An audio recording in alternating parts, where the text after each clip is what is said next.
open a discussion because we've talked quite a bit in the past about forming collaborations and what kind of questions we could address. And one of the study organisms that has been discussed is, maybe we could work more collaboratively on something like bottlenose dolphins, where we can use genetics to help address questions like, are pollutants really having a population level impact? Anyway, I want to throw it open to you guys to ask questions given your newfound knowledge of genetics.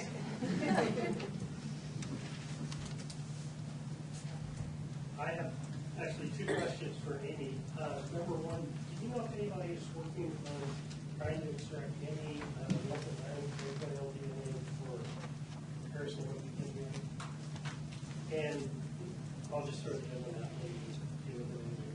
And the other is anybody working on genetics of either cyanids or barnacles on red whales to provide a little bit better resolution on stock identity?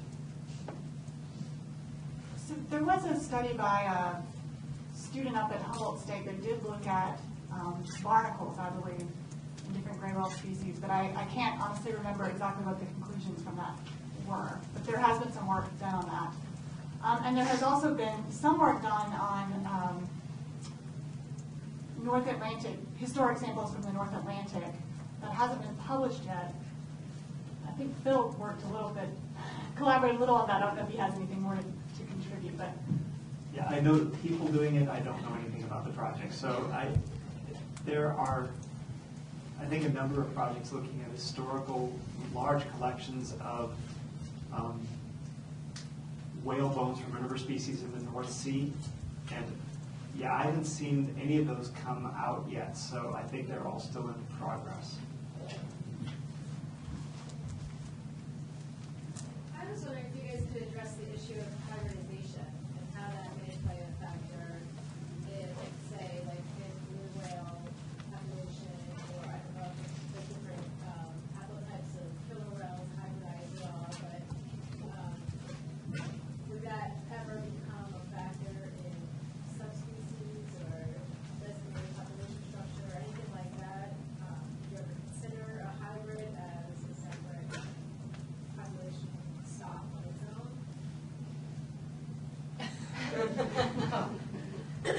own?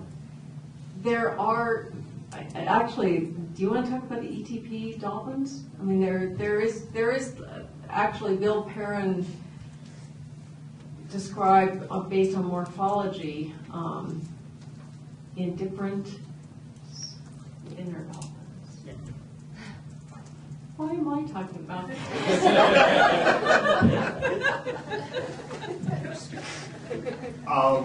So the example is in the eastern tropical Pacific. There, one of the species of dolphins, spinner dolphins, that's set on in the tuna fishery, has different forms. And Bill Perrin looked at both color pattern and skull morphology and described different subspecies of spinner dolphins. And one of them, well, there's a form that exists geographically between two subspecies, the white bellies, that seems to be a hybrid, or he proposes is a hybrid of easterns and the standard pantropical spinner dolphin.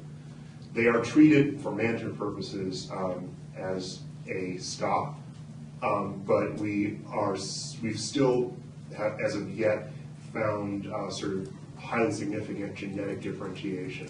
So based on morphology alone and color pattern, they are designated as a stock, but it's a case where we're still working out the genetics. And Phil has a student who's working on using next generation sequencing to look at that. I have a question about talking about collaboration, right? And obviously, I'm not a geneticist, so there's no threat that I'm going to become one. So, but you're producing all these data. You're sequencing the whole genome or whatever. And let's imagine that I had another data set that I ran in my own lab, and I wanted to compare to the data you have. Do your data go into some kind of archive or place where it's accessible? I mean, imagine Scott Baker from Morgan State, who's not here. He must run samples and want to compare to your samples. So how does that happen? I mean, is there sort of a public archive or accessibility to the data? Yes and no.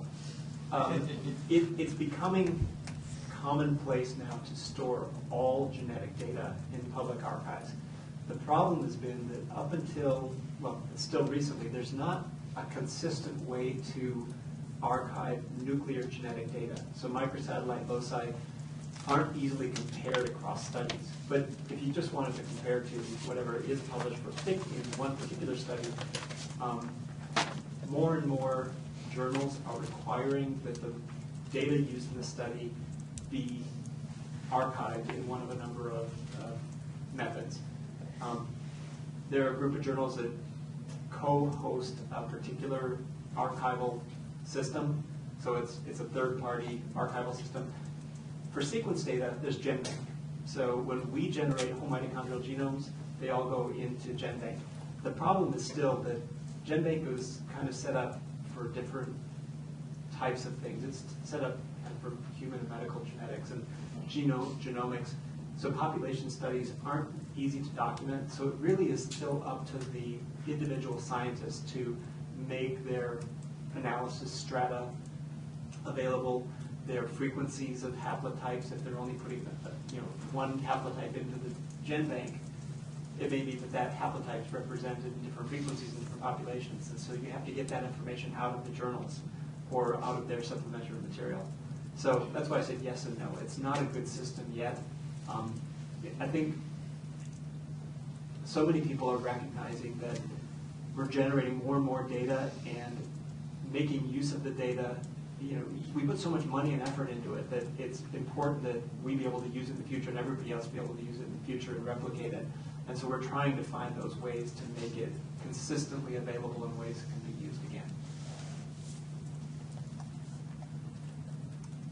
I'll add just a little bit to that. One thing that we didn't talk about much today is data quality and being able to have some measure of data quality and how the changing technologies have changed the quality of the data through time. So you might have a study from 10 years ago that was using some very different technology and was more likely to make mistakes here and there. And it's really difficult to trace that down if that sequence is put into GenBank. And so there always has to be a certain amount of data checking and we look in these studies to see whether there's been replication done, whether there's some line that you can follow in terms of the data quality that you can use to then connect it to future studies. And the one that we consistently have the hardest time with is the microsatellites. And we didn't have time to talk too much about how they're generated, but basically, it's these things that are like running out on gels and telling you how many of those repeats there are. So it isn't a sequence like the other type of data. And as Bill mentioned, that makes it really difficult to compare different labs, and it makes it really difficult to compare through time. So almost every time you see a study that was done, at this time period, and then you want to update it in another time period, they basically almost have to start from scratch. And so there's sort of a good reason why those data aren't put out there on the web is that they really aren't comparable through time. We have time for one more question.